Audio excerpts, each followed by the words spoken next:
Welcome to Craving the Heat, where desire takes the lead and every story leaves you wanting more. Don't forget to like, subscribe, and share your thoughts in the comments and keep up with our latest naughty stories. The funeral had ended hours ago, but the scent of lilacs still clung to my skin. The house was full of people, earlier voices murmuring, hands offering comfort, eyes heavy with pity. Now the silence felt heavier than the grief itself. I sat at the kitchen table, staring at the cold tea in my hands. The rain tapped softly against the windows, blurring the streetlights outside. It didn't feel real.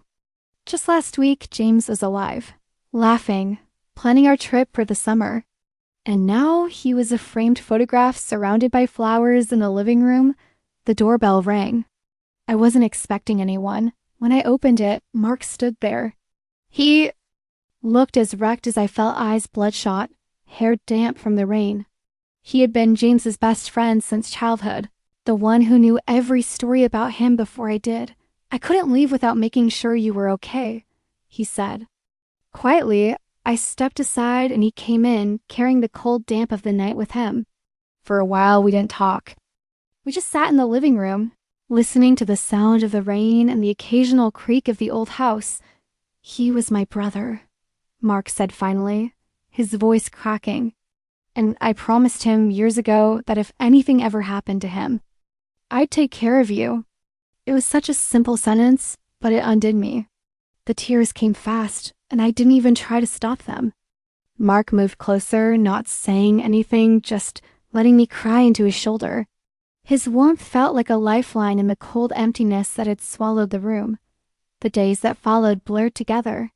Mark started coming by more often, bringing groceries, fixing the leaky faucet, making sure I ate. He never made a big show of it. He just stayed. One evening, I found myself telling him things I hadn't said to anyone. How James had been distant in the months before his death. How I'd been lonely even when he was alive. Mark listened without judgment, his eyes steady and kind. It was wrong, I knew. I was a widow, still in mourning. But there were moments when our hands brushed as he passed me a cup, or when his gaze lingered a second too long, or something unspoken hummed between us. The shift happened on a night when the power went out. We sat in the glow of candlelight, drinking wine, talking about the ridiculous camping trips they used to take. I laughed for the first time in weeks. And when the laughter faded, the silence between us felt charged. I miss him too, Mark said, his voice low. But I also can't stop noticing you. I should have told him to leave. I should have said it was too soon. But instead, I just looked at him, really looked, and saw the man who had been by my side through the darkest days, who had shown up when I couldn't even show up for myself.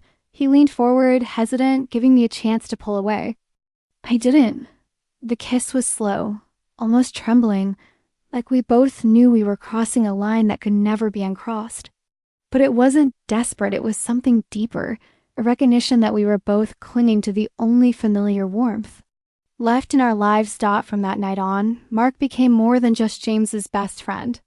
He became the person I leaned on, the one who filled the empty chair at the kitchen table, the one who made me feel alive when I thought that part of me had been buried with my husband.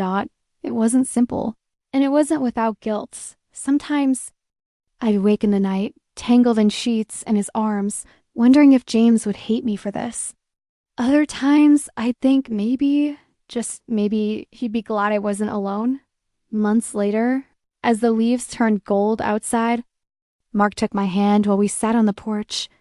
I don't want to be just a replacement for him, he said. I want to be someone you choose. And I realized then I already had. The weeks that followed that first night felt surreal, as though I were living in someone else's life. Mark's presence was comforting but also complicated.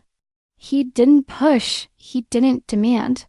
He simply existed, steady as a lighthouse in a storm, letting me find my own way through the grief that still clung to me like a shadow. We fell into routines that felt almost domestic. He'd bring me coffee in the mornings, and I'd sometimes catch him tidying up the kitchen while I still sat in bed, half asleep.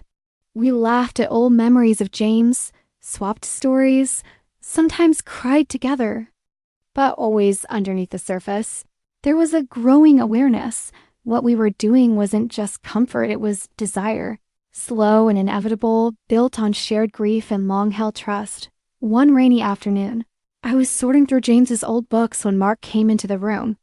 He paused behind me, one hand brushing a strand of hair from my face. "You always loved these," he said softly, gesturing toward the stack of well-worn novels. "I did," I admitted, my voice barely above a whisper. He made me promise to read them all no matter what." Mark knelt behind me, his shoulder brushing mine. "And did you?" "I'm trying," I said. Then, in a voice I hadn't intended, I added, "But it's hard to focus anymore." He didn't reply immediately. Instead, he reached forward and gently closed the book I was holding, resting his hands on mine.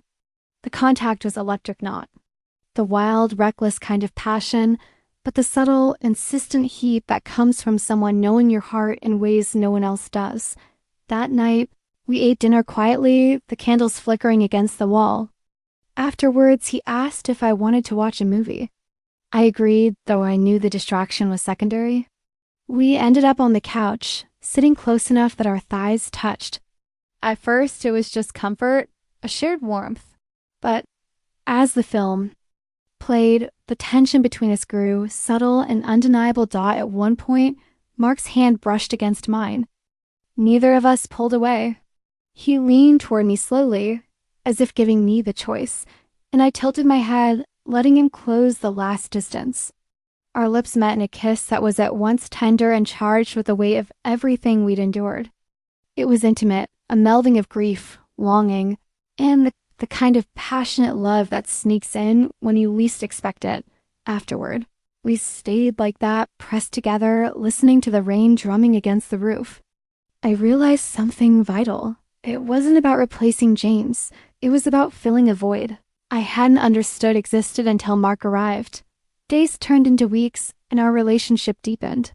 We were careful in public, careful around friends and neighbors, but private moments, those small, stolen hours, were ours alone.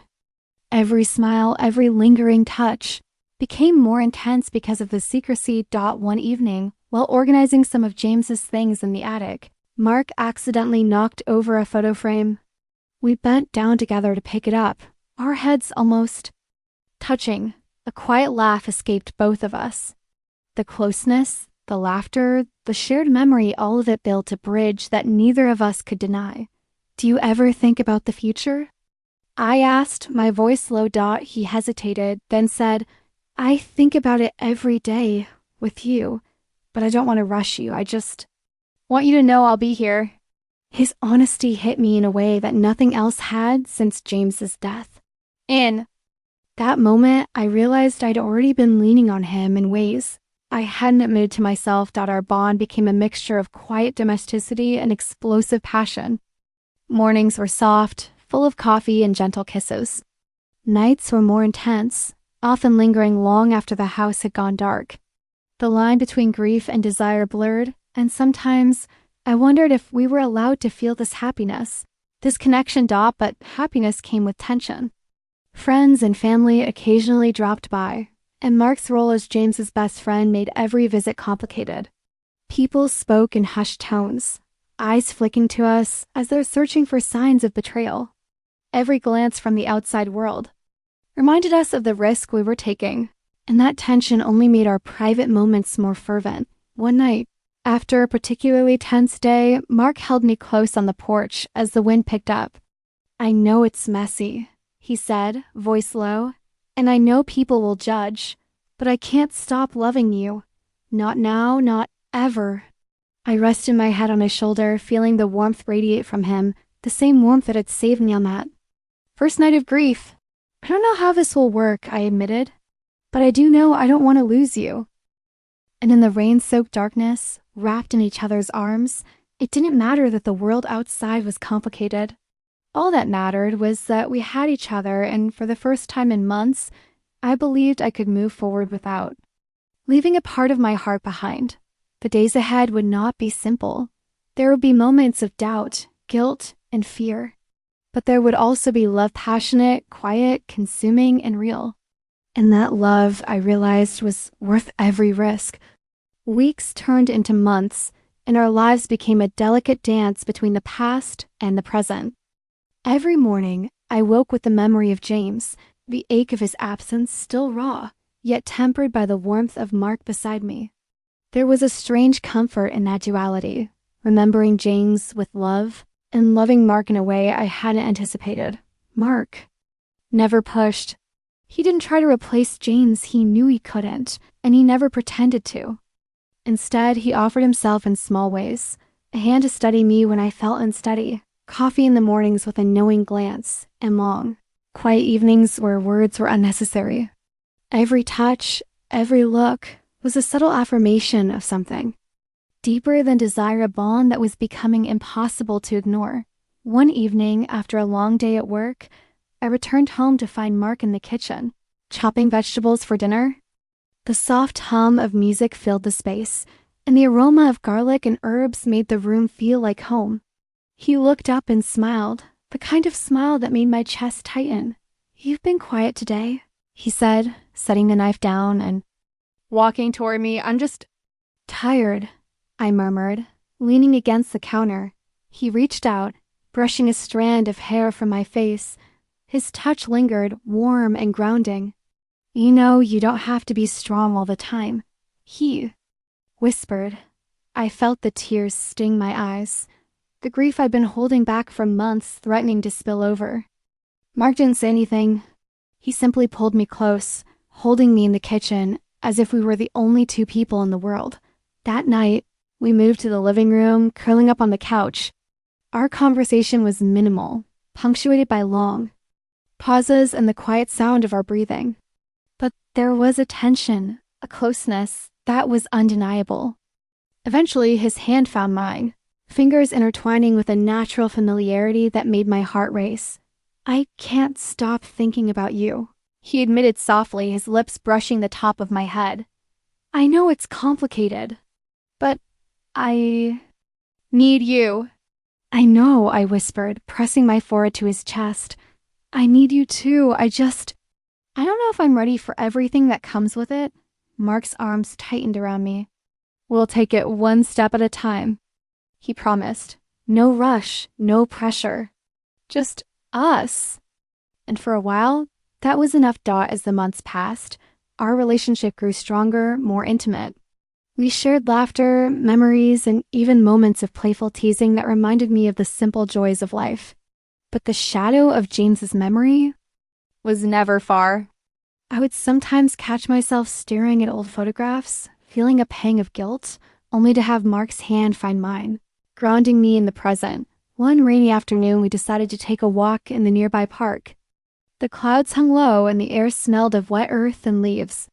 Mark held my hand as we wandered along the path, our steps in sync. It was quiet, peaceful, and yet charged with an unspoken energy.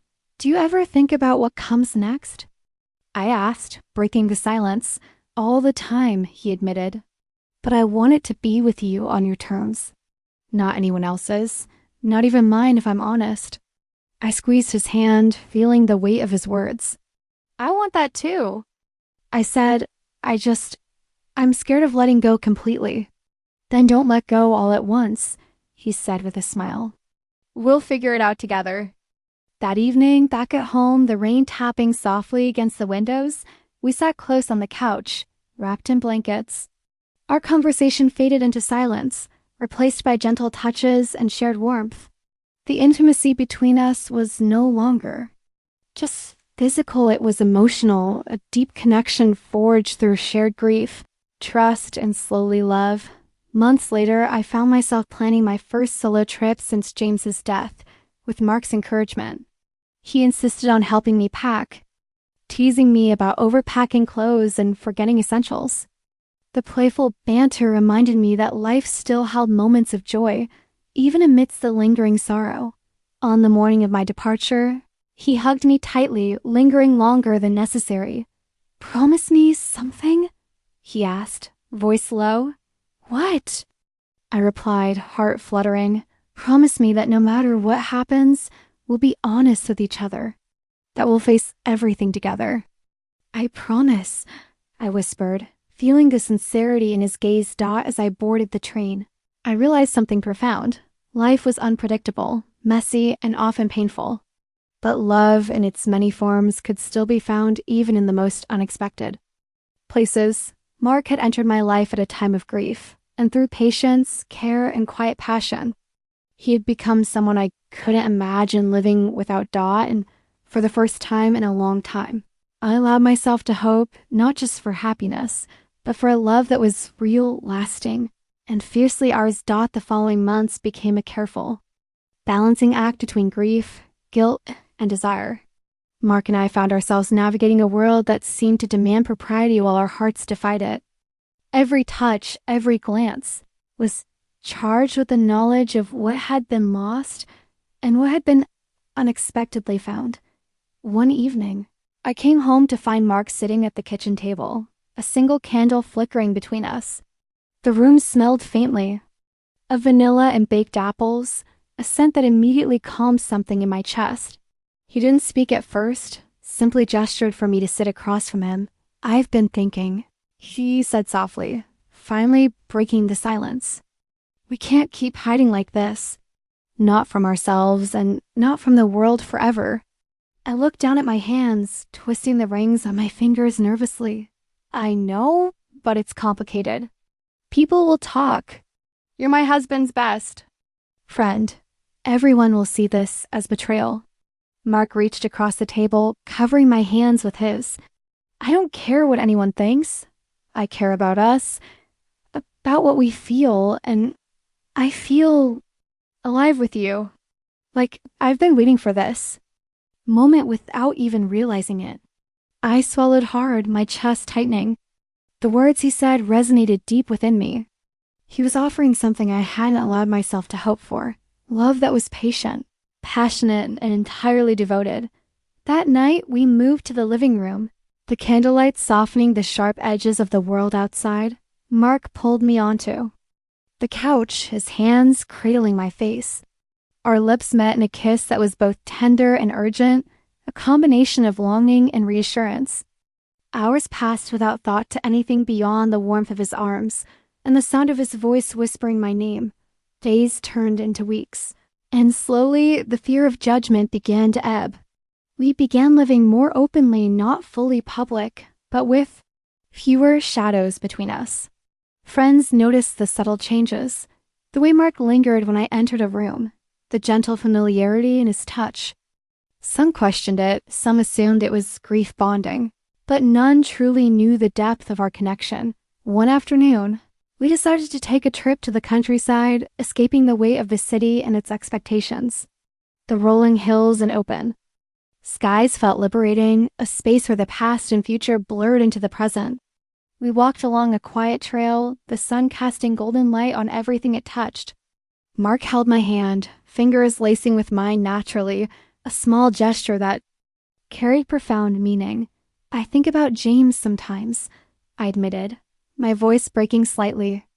"I wonder if he would understand, if he'd be angry." Mark stopped walking, turning to face me. "James loved you. He would have wanted you to be happy, even if that happiness is with me. And I promise I will never take his place. I only want to walk with you forward, not erase the past." Tears pricked my eyes, but I nodded, feeling a weight lift. "I want that too," I whispered. That evening, back at our countryside cabin, we spent hours talking, laughing, and sharing stories. The intimacy between us had grown beyond the physical. It was emotional, spiritual. Every shared glance, every brush of skin became a thread weaving us together, slowly, intentionally. One night, under a sky blanketed with stars, Mark pulled me close as we sat on the porch swing. "I love you," he said simply, his words raw and unguarded. "I love you too," I admitted, my voice trembling. More than I ever thought possible. The declaration didn't come with guilt or hesitation. It was a promise, a recognition that while the past shaped us, it didn't have to define the boundaries of our future. Weeks later, we returned to the city, ready to face the world with a quiet confidence. Our love was no longer secret, no longer a delicate balance. of shadows.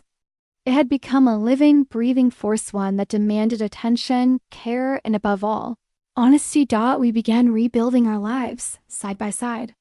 Mark supported my work, my hobbies, my passions, just as I supported him. We traveled, shared meals with friends and family, and celebrated the small victories of daily life. There were still moments of doubt, fleeting pangs of guilt, but each time we faced them together. And in those quiet, stolen moments, when the world faded away and it was just the two of us, I realized that love, in its purest, most passionate form, could emerge even from the ashes of grief. Mark hadn't replaced James, but he had given me something equally vital, a love that was alive, present, and wholly mine. By the time a year had passed since James's death, our relationship had transformed completely. We were partners, confidants, and lovers in every sense of the word. And I understood finally that life's unpredictability was not something to fear, but something to embrace. Because even in the deepest sorrow, love could bloom unbidden and unstoppable.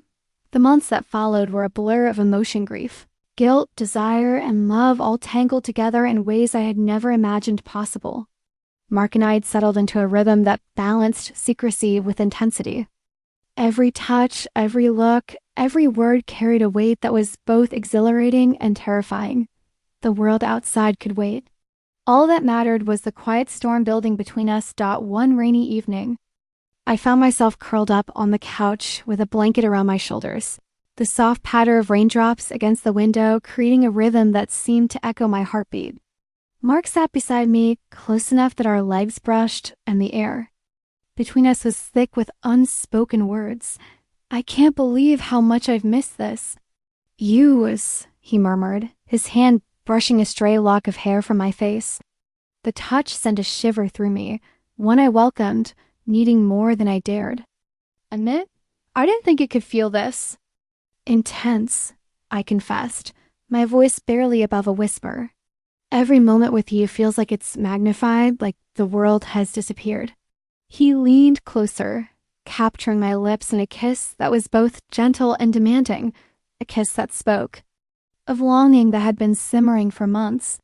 My hands found their way to his chest, feeling the solid beat of his heart beneath my palms, grounding me even as it sent me spiraling. The kiss deepened, and the room seemed to vanish. Every inch of space between us melted as Mark's hands slid along my back, pulling me closer until there was no distance left.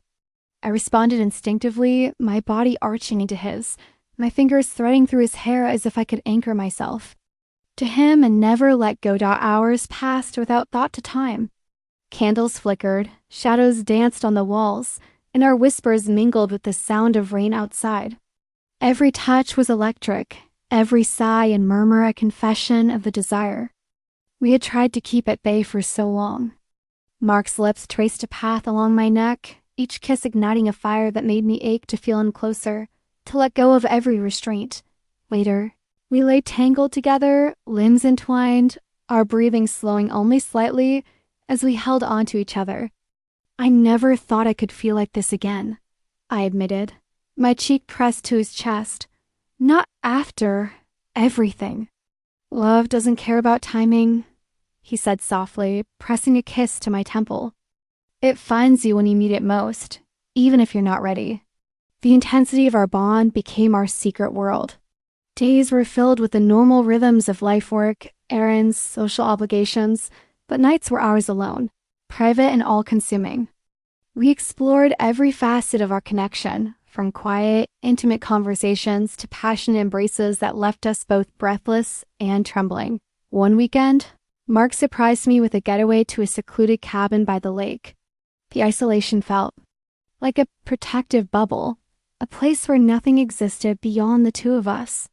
We spent hours walking along the shoreline, hands intertwined, the water reflecting the colors of the setting sun.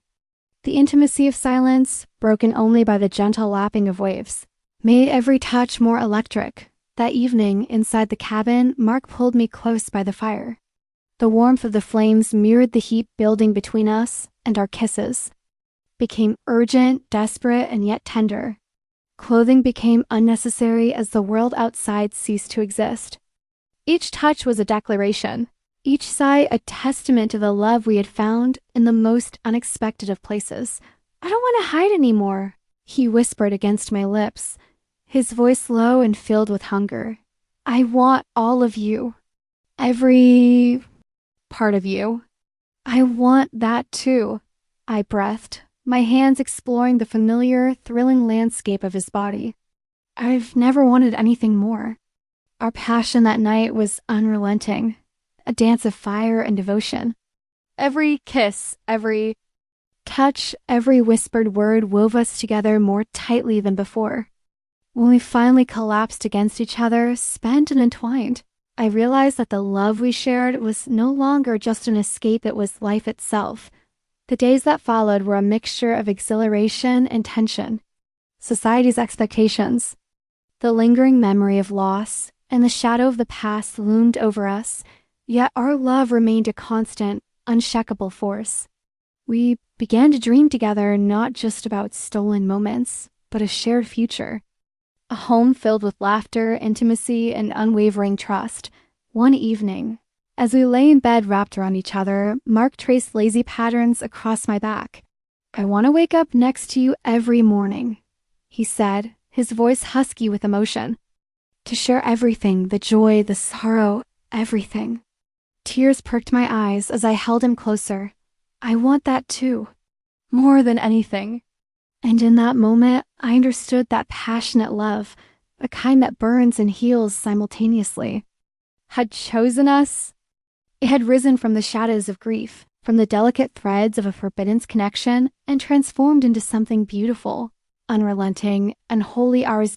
No longer was it just desire, it was devotion, it was partnership, it was a promise that no matter the past or the obstacles ahead, we would face them together, heart to heart, body to body, soul to soul.